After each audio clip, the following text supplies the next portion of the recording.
Hello, greetings. The Hyundai India representatives, Sri Kim, if I may say so, and NDTV.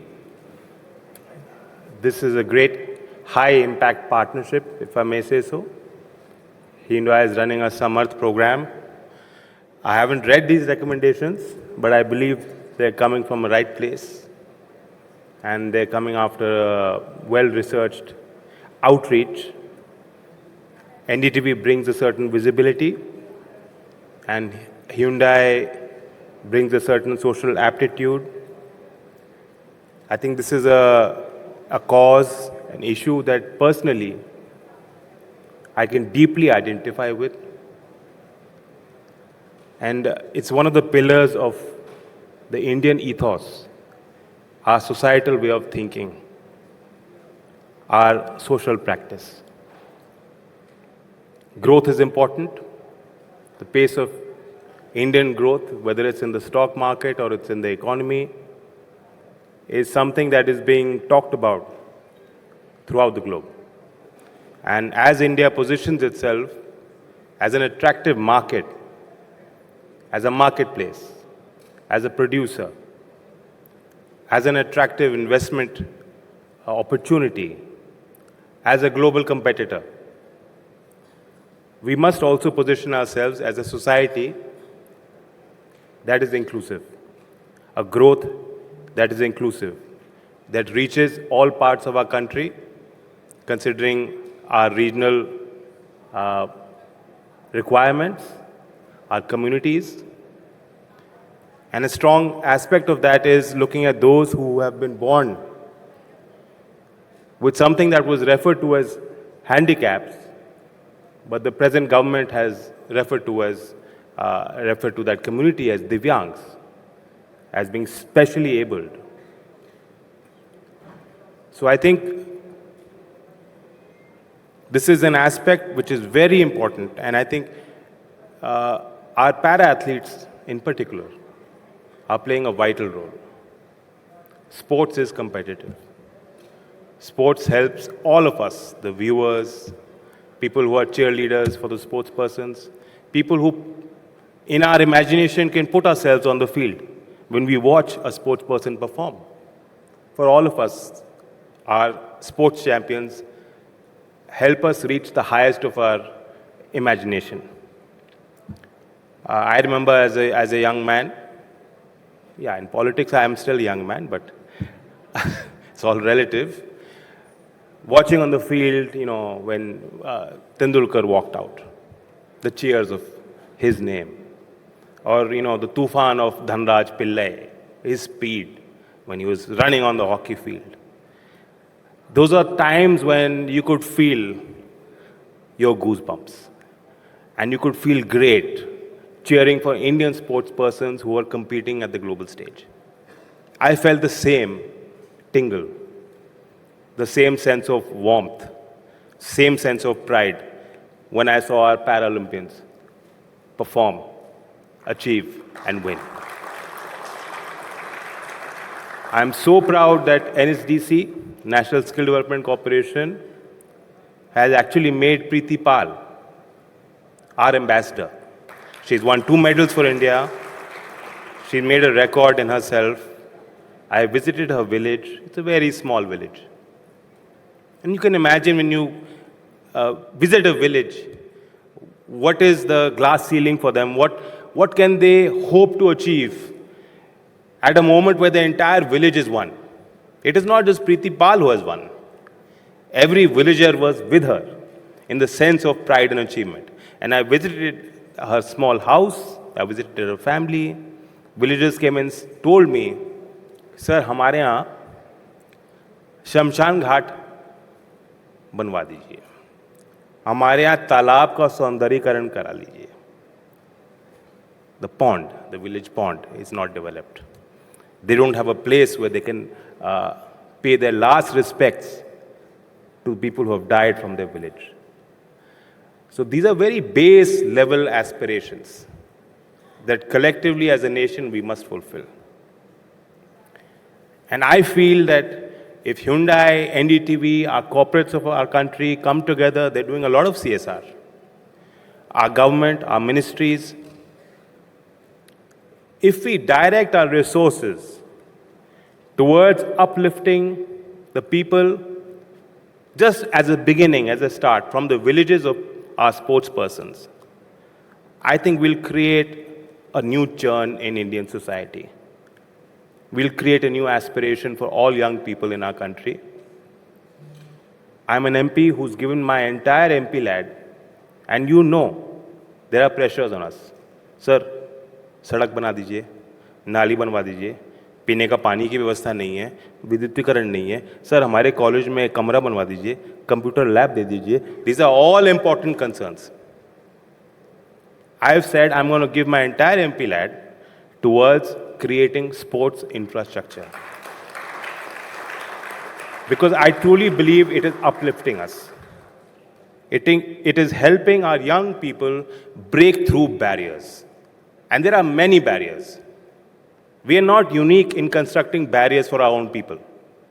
These barriers exist in every society through the prism of class, through whatever prism of elitism that we create for our own society to divide them.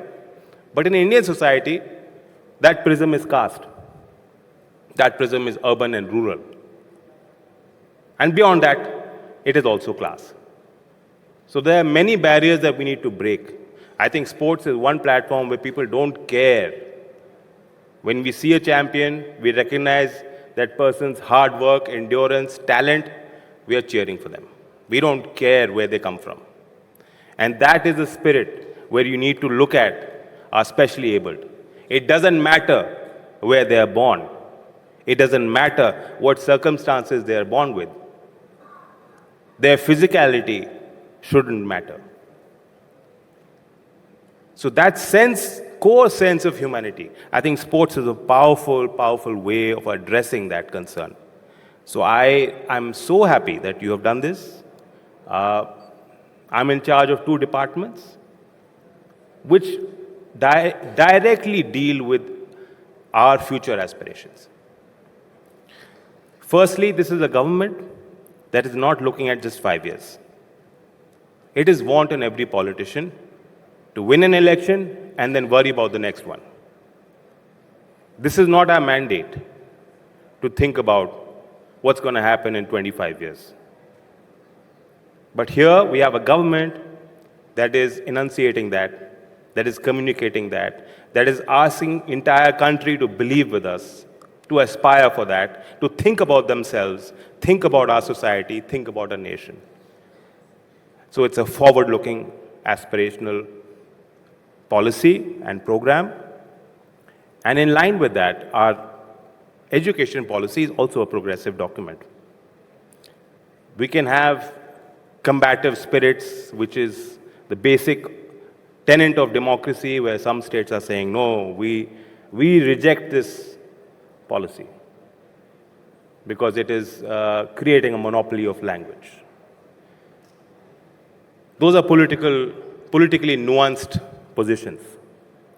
But the actual truth is, and I invite all of you to actually read the NEP document, the National Education Policy 2020 document, because it is asking us to contextualize at the level of the student, at the level of the language spoken by the local community, so that the medium of instruction is also localized and contextualized.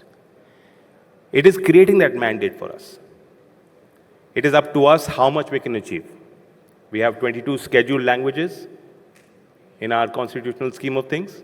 We are now providing primers. We're taking our curriculum, we're taking our books, and we're giving them to the states in all those 22 languages. And we're saying that language is just a medium.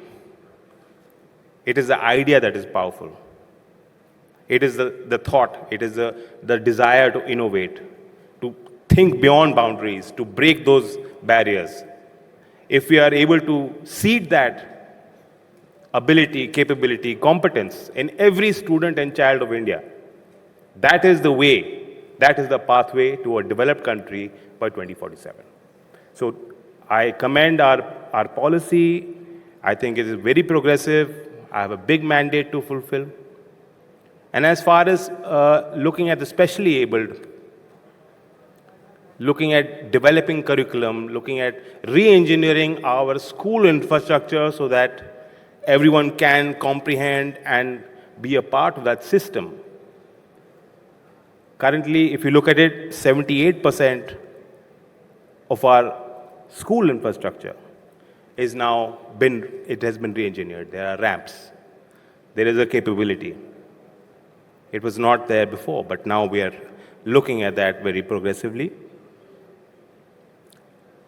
Also, we have in Skill Ministry a separate council from 2015, which is designed for looking at the needs and aspirations of the specially abled.